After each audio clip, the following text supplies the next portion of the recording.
All right, welcome to Good News York. It is Wednesday. It's April. It's spring, but there's snow on the ground.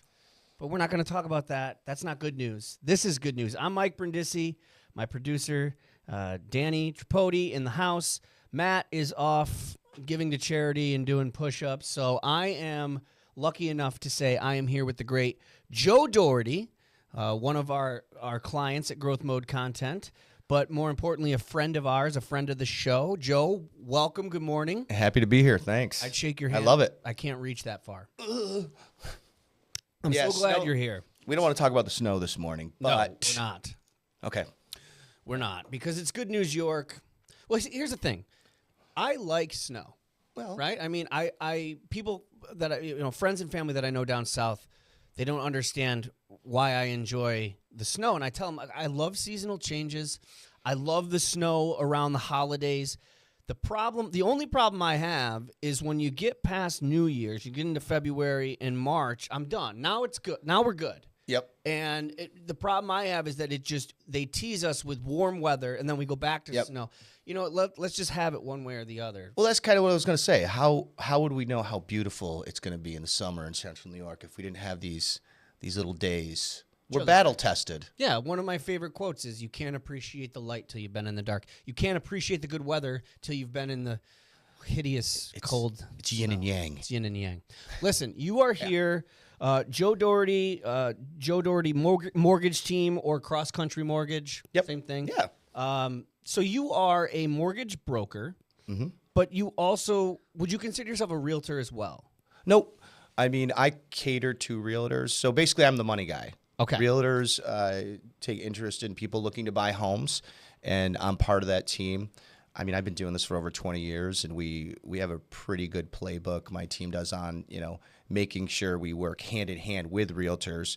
And just for definition, a realtor is somebody that really shows, unlocks doors, makes sure somebody wants to buy the house. And then when they're ready to move forward with a home, we're right there behind them with the money, the mortgage, the financing, the consultation to make sure that they know what they're getting into. And in a nutshell. You're the guy that's going to find the best rate and the best mortgage option for the potential buyers. Correct. Yeah, we go through a pretty extensive application process, educate our clients to make sure they know what they're getting into. We break it up into, are they a first-time home buyer? Are they an investor? Are they a move-up buyer? Are they somebody that's been through their life empty nesters and they're looking to downsize? So we take all that into consideration and make the best recommendation possible. I mean, there's a lot of different mortgage programs out there. I'm lucky enough to say at Cross Country, we pretty much participate in everything that exists and then some.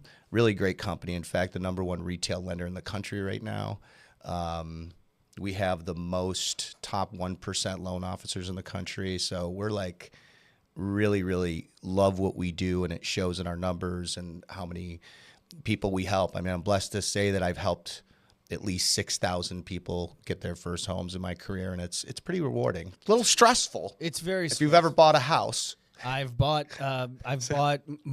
and sold multiple houses. My wife and I had a rental property or two for a short time, and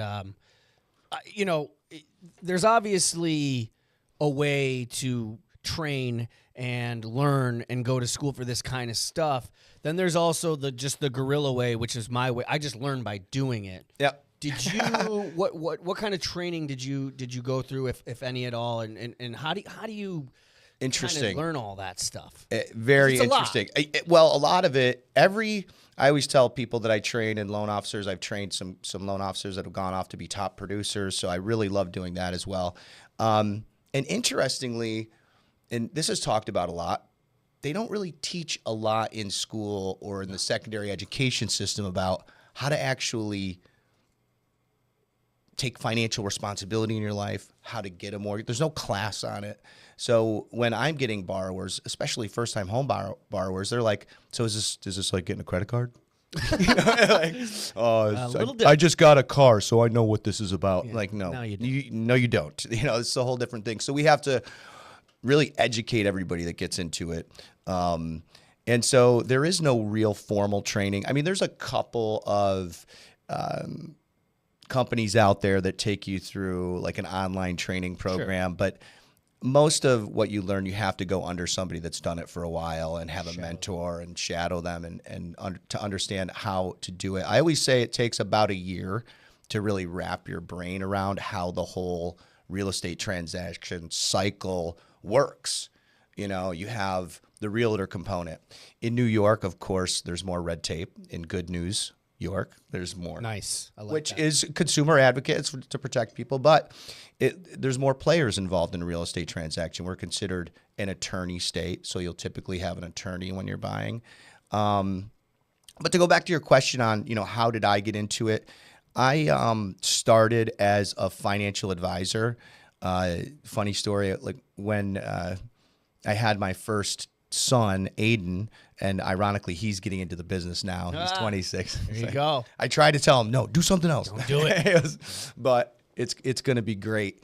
I was like, I got to do something important. You know, I got to feel like business, you know, white collar. I went out and got a suit, and I'm like, took my financial advisement testing through the state of New York, and from there kind of transitioned into lending. I found it a little more rewarding to see people buy their first homes. Absolutely. To see people go through the actual experience of that. Yeah. And I've been doing it ever since. And learning how to do it properly really takes years of experience, because you have to really know the psychology of why people are buying a home. It's probably one of the most emotionally charged purchases that people will ever do. You know, you're absolutely right. You know, there's a running joke in my house. My daughter, she can't make decisions. So we'll be like, what do you want for dessert? You want, you know, half moon, or you want cookies?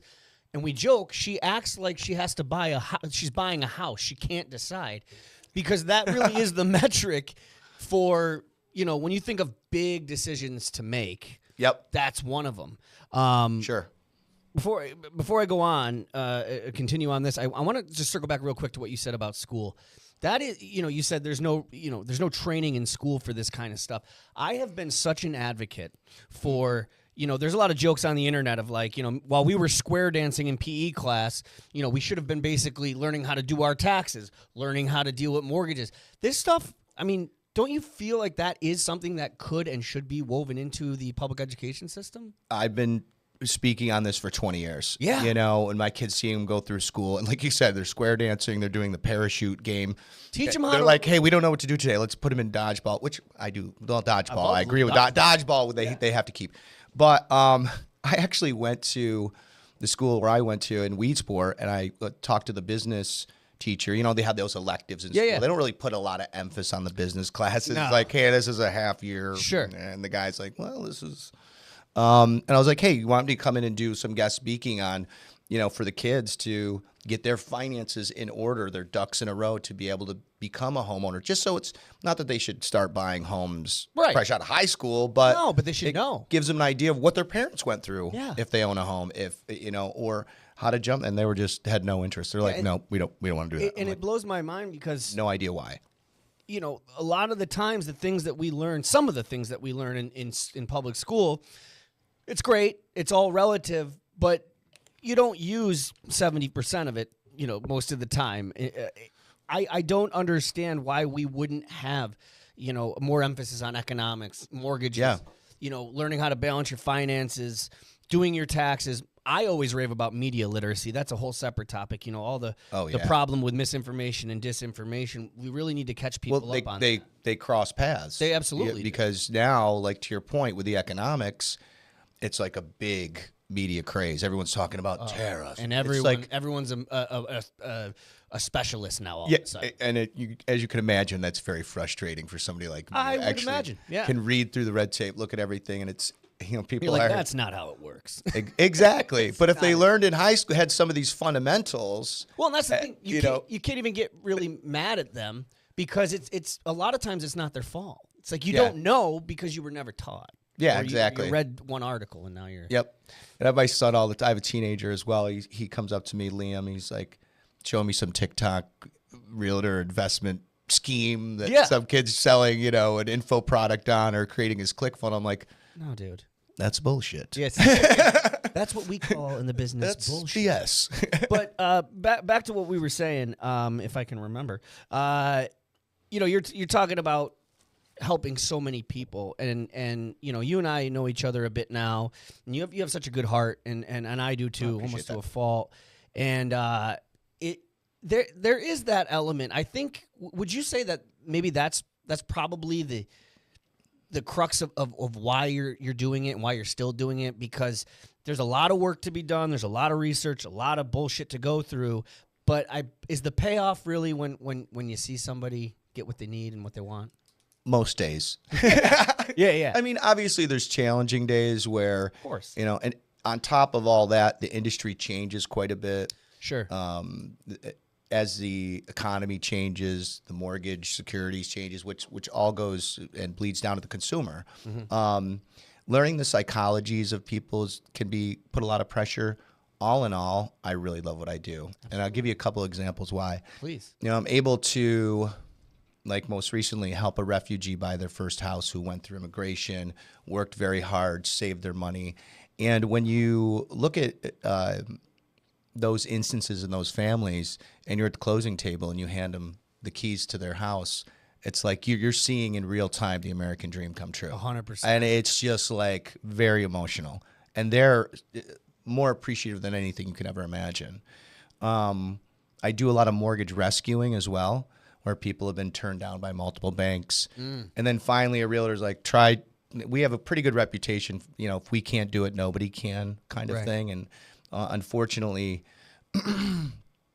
when people do apply for things, they're fearful about getting turned down or getting rejected. Sure. And we don't use words like declined or rejected and stuff. I have my team, like, we just need another roadmap to get you there. Yeah. We put them on a path and a roadmap. That's something we do, and I take a lot of passion in. But I recently had a veteran who was turned down literally by the top 2 national veteran lending institutions in the country.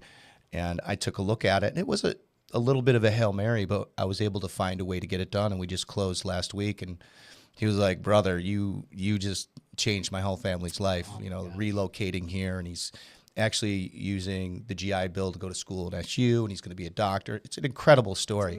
So it feels amazing in those instances when you can do that for somebody. Yeah, I mean, we hear over decades, we've heard the story of, people came here for the American dream, and I, as you're talking, I'm realizing you're one of the guys on the front lines of facilitating the American dream, like genuinely.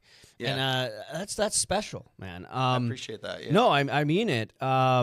It's amazing. I would imagine when a new presidential administration comes in, is it like every 4 years? Does everyone in your company like kind of hold their breath? Like, here we go. Does it like a complete shakeup when a new administration comes in, or is it just like a little bit of a bump? Depends. Not as much as recently, but there's always well, yes. There's always some kind of shakeup, and you're always wondering. There's always a mentality with investors and the public that are on eggshells when they see what the economic outlook's going to be and what the policy is going to be for a new administration. But the reality is that there's very little political influence in the Federal Reserve and monetary policy. They do a pretty good job, and there might be conspiracy theorists out there like, oh no, you don't know this. Of course, I get that, but if you actually look at Bureau of Labor Statistics and you follow bond yields and you kind of take an unemotional and influenced look at the markets, you could determine where things are going to go. And to comment on the recent economic volatility, which is very high, which makes people very nervous. Sure. It was bound to happen. I mean, we went through the largest, mortgage crisis of our generation in 2008. Yeah. Yep. Which the Fed had to put downward pressure on rates to stimulate home ownership, foreclosure crisis, COVID. There was bound to be inflationary problems when we pump that much money and dilute the value of the dollar into the economy. So they had to raise rates. Yep. And rates go up, and it shakes the market up. Sure. Inevitably, these bubbles flatten out over time. A lot of investors get rich on volatility. They're like, look at this dip. They know it's going to go back up. High, That's right. That's right. So it can be disconcerting. And the biggest shame is people waiting on the sidelines because they think they can time the market. And to your point, the media discernment, you said people don't know the difference between.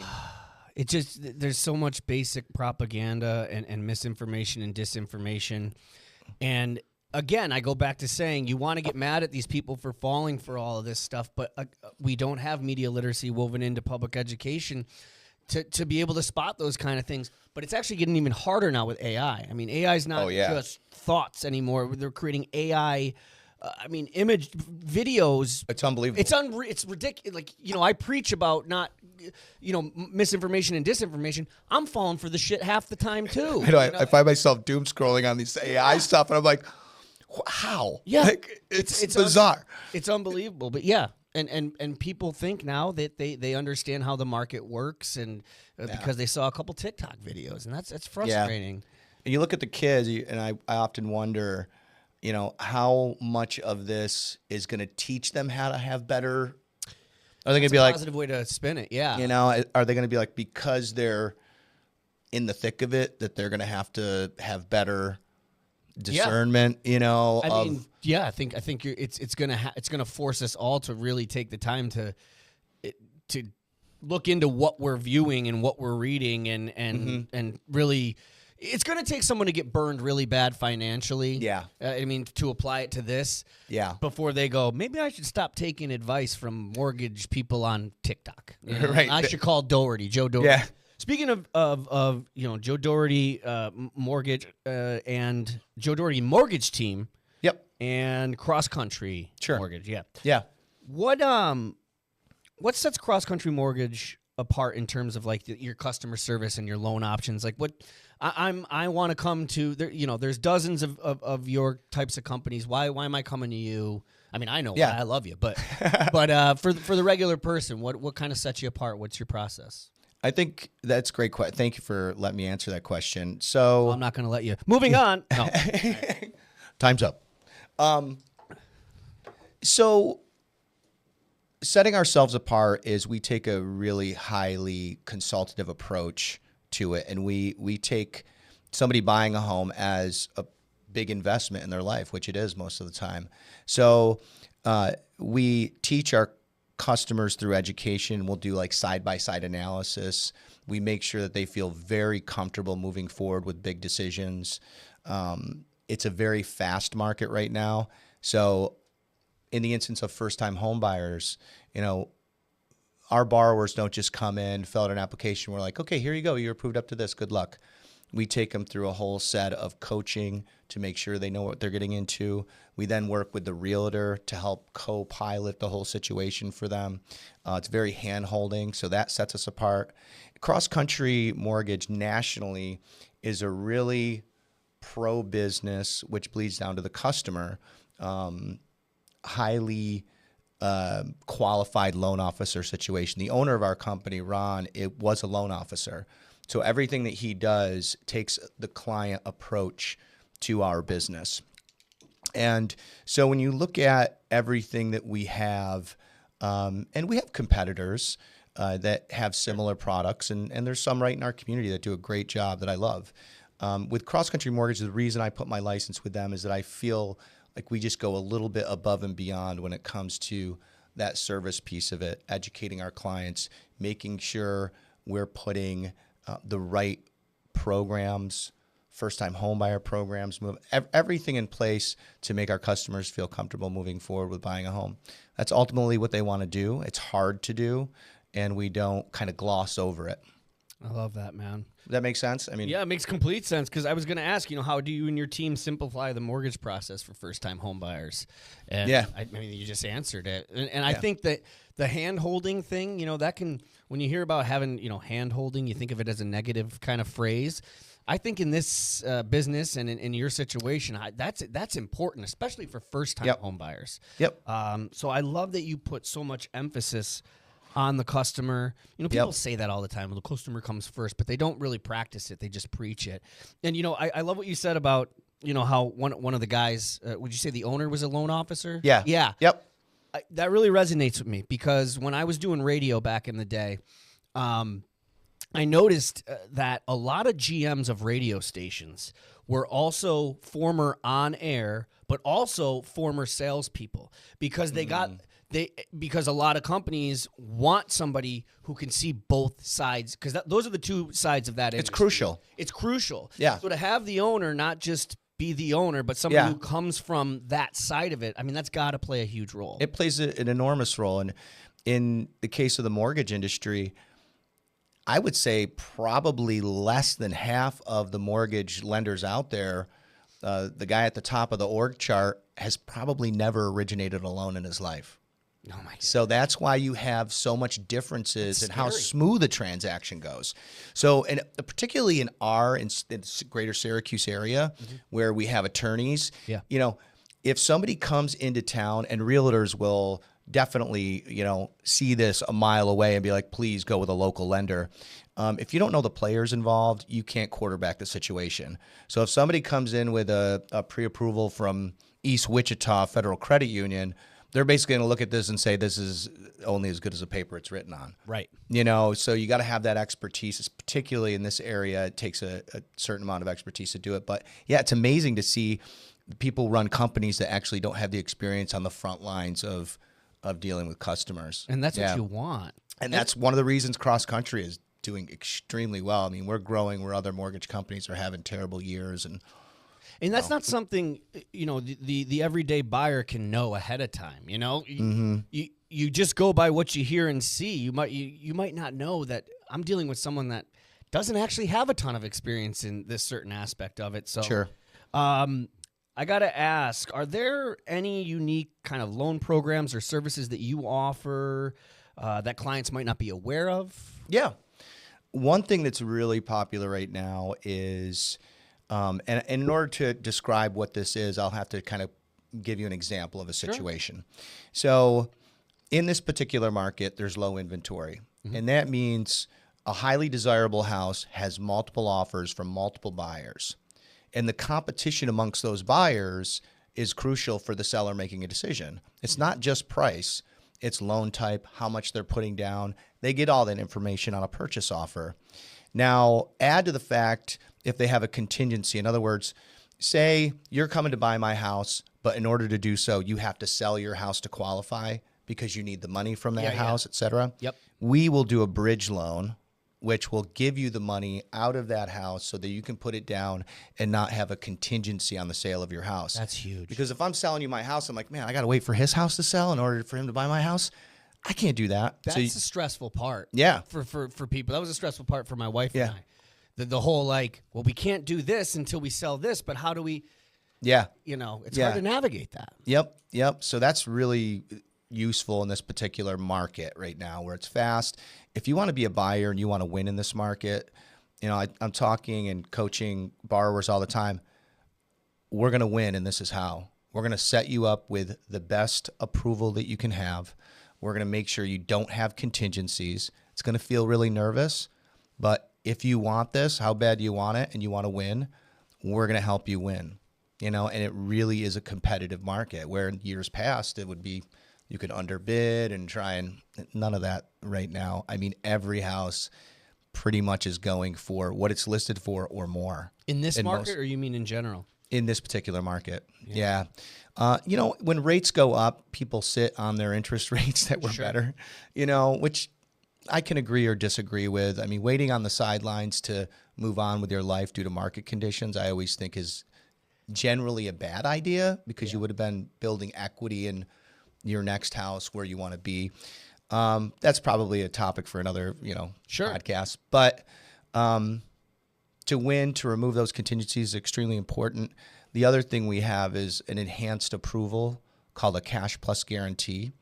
And a few of my competitors have this as well. The thing about cross-country mortgage that makes it a little more accessible is we typically have lower credit score requirements for that. And basically what it is a fully underwritten borrower that we've underwritten it to a degree that we're issuing a letter saying that this offer is as good as cash. Wow. If this borrower falls through for any reason, cross-country mortgage, we have a fund set aside to specifically do this. I was going to ask, you're putting your neck out there. Yeah. How are you able to do that? That's fantastic.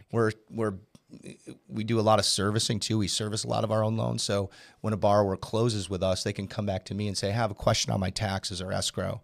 And so in most instances, we're holding most of our mortgages or servicing most of our mortgages as well. And that was important to me because I like to stay with the borrowers even after they close. That's big. A lot of the lenders, that are my peers in the industry are just selling it off to get serviced by Wells Fargo, 1-800, or another company. Not saying anything bad about any of the other ones, but what's important to me is that we're keeping most of the servicing.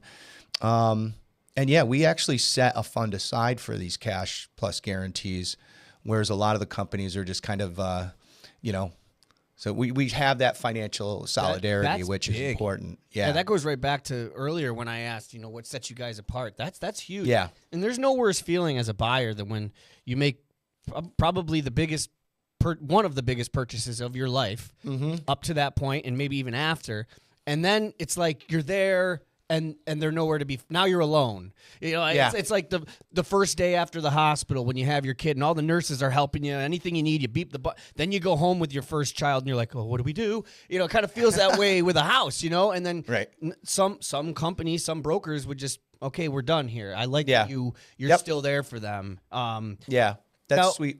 I don't know if this is a dumb question or not, but I feel like it's an important question because I found that a lot of people I've talked to over the years, one of their biggest fears when buying a house, or what they think is the biggest hurdle, is the down payment. And I've heard through the grapevine, TikTok, there's grants. Yeah. I've heard that it is important. It isn't important. Is that? Can you address that? How is that a big deal? The down payment. Sure. I mean, there's multiple ways to approach how much money somebody has to invest in the transaction. So when we take an application, and do our initial consult, we're seeing how much money they have to work with, how much money they feel comfortable putting into a transaction, and that really lends what type of product and recommendation we're going to make for a mortgage instrument. So if they have as little to put down as possible, we might look at like FHA loans that allows you to roll in quite a bit of your closing costs. Sunny May, which is a New York specific program, often has these waves of huge grants up to $30,000 that people can use for their down payment and to lower their loan balances. The interest rate's very good on that as well. So we try and do as many Sunny Mays as possible for people that fit into that program. That's huge. We have a lot of rural areas in upstate New York. Yes, we do. Danny and I were just talking about that, actually. And what's cool is USDA, which we're a direct USDA lender, is they have a guaranteed program that banks can participate in. It's 100% financing. There's a zero down payment, and you can roll in your closing costs up to a certain percentage. I mean, I've done USDA's $200,000 loan, just an example, and the borrowers come to the table with like $1,800, And in the case of veterans, I mean, you pretty much can roll in as much as the appraisal will allow. Good. It should be that way, yeah. Yeah, so those are some solutions for that. And actually, conventional has some low down payment programs too. There's a program called Home Possible. That's a 3% down. You can roll in closing costs. The interest rate's very good, and the mortgage insurance portion of their payment, without getting too technical, is lower than what it would otherwise be. Talking about the PMI, the private mortgage insurance? Exactly, yeah. Okay. Yep. Yeah, I'm so glad you addressed that. I feel like this is the most important part of this interview so far because, like I said, I didn't word it correctly, but basically there's just been a lot of people I've met that thought the down payment is the maker. Well, we can't buy a house. We don't have the money for a down payment. And that's kind of what I meant, and you addressed that. Yeah, I'm so glad you mentioned that there are options out there. It's not the deal breaker. Yeah, I do a lot of myth busting when I'm talking to borrowers in terms of what they've heard. And I'm basically like, okay, so now that you're talking about buying a house, just so you know, everyone's going to turn into an expert. That's right. Even if they're a renter. That's right. Like your uncle, your parents, your friends. Yeah. Here's what you need to do. Try not to listen to any of them. Listen to them, but don't then come to me and I'll suss it out for you. Exactly. Is there a couple more questions? Is there any sort of tip on first time buyers or buyers in general that they should maybe red flags? Is like what's something everybody can do to take a step towards buying the home that everybody should do ahead of time, and are there any red flags they should look for when dealing with someone in the mortgage broker brokering business? Yeah. Yeah. That was like 8 questions. Sorry. No, I got well, I'll probably be like, wait, what was the second question? Yeah, what? First step, I owned a credit repair company as well back in, I think I sold it in 2012. So we really take the credit piece of it seriously, and everybody's pretty hypersensitive right now to credit score due to Credit Karma. Well, you know, what's my score? And hard inquiry, I don't want a credit pull, and everybody's really hypersensitive about that. But the first step really is to not guess at what you should be doing. Don't be a WebMD, Google doctor. Come to somebody like myself. Come to us. I mean, I love talking to people that aren't ready and say, hey, listen, here's what I'm seeing. Here's what you need to do. We have a mortgage coaching calls with people that don't qualify now, that what we call future buyers. You know, we don't say, hey, a lot of banks just say, hey, sorry, you don't qualify now. Go pay your credit cards down a little bit. We'll check again in 6 months. We stay right with them. We say, okay, here's a plan. If you save this much per month, you'll be ready on month 3. You'll qualify for this. We'll give the qualification back to your realtor, and we really put them on a really defined path. So the first step is to talk to a qualified loan consultant before you think you're ready to do it, because a good loan consultant is going to say, I'm glad you called me first before you assumed you knew what you were doing from looking on the internet, or assumed you knew what was happening due to somebody else you spoke to or some false expert. So that's the first part. And I would say any red flags, if they are already working with somebody or they've been turned down. I love looking at turn downs, by the way. If anybody's listening to this has been turned down for a mortgage for some reason, you know, give me a call. You know, I take a look at it. There might be a solution for you now. Don't call me. I will not be able to help you. Call 1-800. Call what? 166 Joe Dougherty mortgage. Yes, Second mortgage. second look at your mortgage. Second look at your mortgage. Have you been declined? Have you been turned down? Well, I got news. I got good news. Say no to Joe. That's phenomenal. I got to ask this too, and again, maybe this is a dumb question, but the term, it's a buyer's market, it's a seller's market, it's a beller. What? I can't wrap my damn head around this. Is there a way? It's a broad kind of question, but when is it a buyer's market? When is it a seller's market? Because so many mixed reviews on that. So it's all supply and demand. Right. So when supply's low, it's a seller's market. It's like, think about it like something rare, like diamonds. There you go. You know, the less diamonds that are in circulation, the more expensive they are. So the less houses listed for sale, the more the seller has competition for that. It raises prices. So that's considered a seller's market. Sure. Now, there are pockets that turn into buyer's markets during that period. It shifts kind of slowly. But if you look at a market like, say, Florida, you know, where they peak way quicker than central New York. You know, it's more vacation resort, you know, and prices rise and fall much sharper. And it's a good place to look for indication of what might be happening in other areas. It's almost like seeing a crystal ball. Okay, this is happening in Florida. You know, here we might see flattening. Right now, I think Florida's prices are starting to flatten a little bit in certain areas where it might start to turn more into a buyer's market. Okay. Whereas, I mean, I licensed in Florida, so I've done mortgages there, say 5 years ago. You know, just one example, I think I did a house in Naples, not on the water, like 2 blocks off the water for maybe $650,000. And I think I'm doing a refinance that's appraised at like 1.5. Wow. You know? Yeah. And it's like that type of appreciation in any market, in stocks or anything, and you're going to see it go like this eventually. Yeah. You know, where the good thing about Syracuse in this area is the bubble doesn't really pop. It just kind of flattens out for a little while and nothing's extreme. Yeah, there's no extreme here, which is a good thing. And sure. I want to. That was kind of my last question, which is there is a lot of excitement around Micron coming, and I would assume that's generating a lot of interest in your field. Yeah. Can you give us a little bit of an outlook? I mean, I feel like now would be a great time to buy, especially if you want to flip something, right? Sure. Yeah, I mean, we have a shortage of housing. Okay. Back to supply and demand. Yep. Especially taking on Micron. and I'm not an expert in that particular space, but I can tell you what I'm seeing is a ripple effect of this news in mortgage originations and applications, which is a lot of foreign investors coming in, a lot of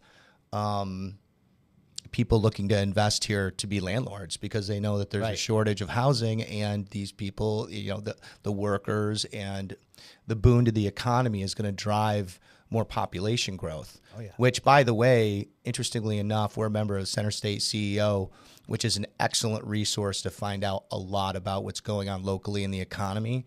That the Syracuse population has begun to increase. I think, I don't know the exact, but in the past few years, but it was like for the first time in 50 years or something like that. Wow. It began to increase. And another good metric for the buzz in Syracuse, which all relates into home buying and people needing houses and things of that nature, is the airport. Syracuse Hancock Airport has jumped from like the 6th busiest to the 4th. In the country? In the state of New In York. the state of New York. Yeah. Okay. Oh, God. I was like, wow. We just damn beat Destiny LAX. Ball. Yeah, exactly. No, it's like LaGuardia, Kennedy, and then it was Buffalo, Rochester, Syracuse. And then Syracuse jumped, which I guess, according to the economics presentation I saw, that never happens. Like for the past 2 years, for the population in an airport, the busyness of it, I guess you'd say, to jump 2 spots like that, that much, that it's rare that it happens, and they use it as an indication what's happening in Syracuse. That's cool. That's cool. That I didn't know that could be a metric. I didn't know that was a thing, obviously. I didn't either until I heard it. But it also tells me that this Micron deal is as big of a deal as people are making it out to be. I mean, there's grumblings that this is the most important thing to happen to this area since the Erie Canal, which, I agree. And when you talk about the airport metric, that kind of checks out, right? Right. Yeah, exactly. Exactly. And right up the street in Utica, Wolf Speed, that's a chip manufacturer. Yep. So there's precedent already. So it's exciting, man. I love it. I know. Let's have some fun. So, all right. Enough of this mortgage shit. No. Bore me. Yeah, God. Get out of here. No, Joe, something that we haven't really had a chance to talk about. You and I both have a background in music and playing in bands. That's right. And when you think of, I'm going to generalize for a second. When you think of someone who is involved in mortgage brokering, you don't really think of somebody being in a band. And I love that you break that mold. Tell me about it. What'd you do? Were you the singer? Were you the guitar player? What was the band like? Let's go. So dude, this is fun. So yeah, I've been wanting to be a rock star since I was like 5. Sure. Right. So Kiss was my favorite band. No kidding. Yep. So I saw Gene Simmons. I was like, that's what I'm gonna do. Yeah. And so by the time I got into high school, I was playing guitar pretty proficiently, writing songs.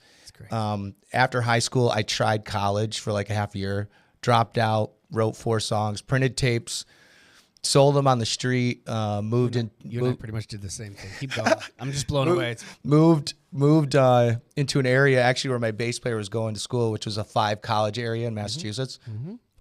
Within like a year, we were playing, 4 or 5 nights a week, gaining some popularity as an original rock band. I was singing, playing guitar, writing songs. And we had some cool, like little things. Like we were opening up for professional bands like Godsmack, Verve Pipe, obviously Stained, who, my best friend, who's the drummer for Stained right now, Sal Giancarelli, is actually going on tour with them like next week. Oh, that's great. So they do another tour. So yeah, I had a stint doing it.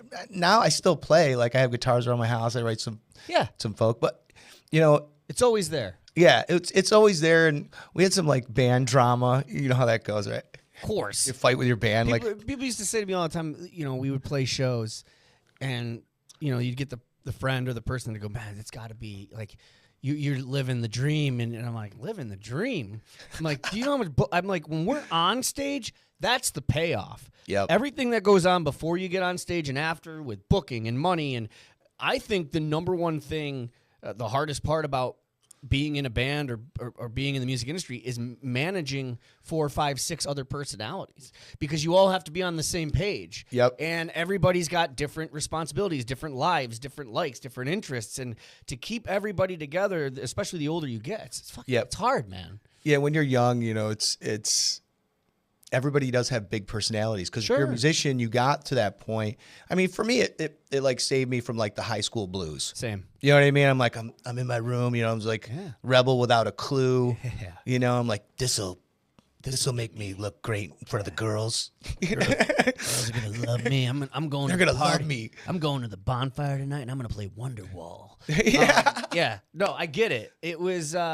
You and I were on the same trajectory, basically. I did the same thing, and I moved to a college town and found some success, open for different national acts. But I just love that you have that background. And, nowadays, I think back in the day, it used to be a thing where at some point you kind of had to go, am I going to keep doing this or do I have to? It was like a definitive ending. I mean, now with the internet, you don't need a record deal. Like, you can record an album whenever you feel inspired to do it. I know. It's amazing. It's absolutely. It's better. And you can do it in your house. Right. You just cut a record. Actually, we should jam. We could jam. We should jam. We should write a record. We could. Well, the Mortgage Blues. No, I fuck it. I'm in. I think that's what's great about music in general. Do you? I got to ask you a couple questions, and then I'll get you out of here. I'm sorry. Fire away. No, I got time. This is my favorite question to ask, and I don't even know if we have time for this. But if you could create, all right, the ultimate band, living or dead, who would be in it? We'll say like guitar, bass, singer, drummer. We'll just go with. If you want to throw in keyboards, you can. If you need to think, I'll give you mine. So, what should John Paul Jones with bass? Sure. Great pick. The ultimate band, man. Since God rest his soul, recently Neil Peart on drums. Oh my God, Just we did. Literally forgot he died. I know. Is that Neil crazy? Peart, I love that. I don't Peart know. or Pert? Yeah. Peart. Something Canadian. So far, I'm front row for this. I love it.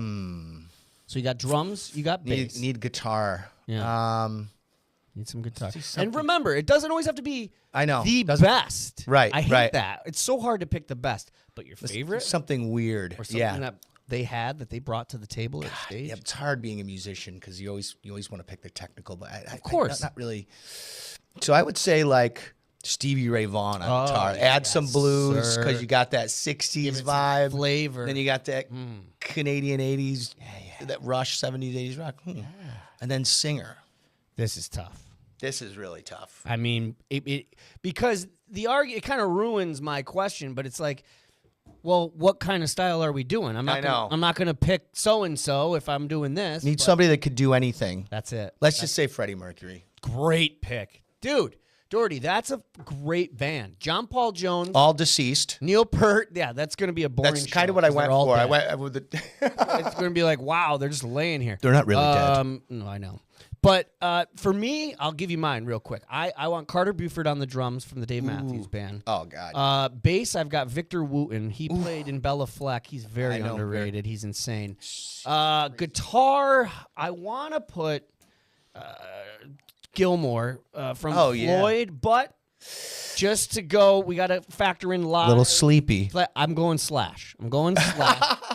Dude, he's the man. He's the man. You know I could see the Slash? top hat now. The stove. Yeah. I want him in there for obviously image and performance. But here's the thing. Do I think Slash is the greatest guitarist of all time? Not even close. But he's very good. Top 2 for me, and I'll tell you why. Because I can sing you back his solos. That's how melodic they were. I could sing you. His phrasing is amazing. Exactly. Yeah. I could sing to you the November Rain solo. I actually have goosebumps thinking about it. Yeah. Like, when the sign of a good solo when you can hum it back. So that's my reasoning. Iconic solos. And then for singer, I'm going with my man. You were talking about full package. Yeah. Steven Tyler. Oh God, Steven what a great pick. I mean, Steven how could you Because deny? he could do it. I mean, you could throw him blues. Actually, they had a blues album. I went on that tour. Honkin' on Bobo was the album, and I went and saw them. So that was mine. But I love that question. I always came up with it, and I never had a place to ask it. And I thought about it before the interview. I was like, I'm gonna ask Joe. Dope. I love that. All right, Joe, rock star, Joe Dougherty, mortgage consulting or cross country mortgage. Is that it? Yeah. Did I say it right? Perfect. Give them some calls to action, numbers, Yeah. websites. What do you got? Yeah, so you could just basically Google Joseph Dougherty cross country, and I'll come up as the first search result. Damn right you will. I give out my personal cell phone number, 315-567-6594. I manage all my texts and communication on the front end through there. And that's basically it. Get a hold of me. Joe. Yeah. Joe Dougherty, friend of Growth Mode Content and Good News York. Hell of a guy, rock star, mortgage broker. Come back anytime. Appreciate it. Look for his podcast. I think we're going to still do. We'll talk Yeah. about that. But Yep. his podcast, powered by Growth Mode Content, coming. And thank you guys for joining us on this, what's today, Wednesday? Wednesday edition of Good News York. Matt and I will be back tomorrow, and we'll see you then. Appreciate it.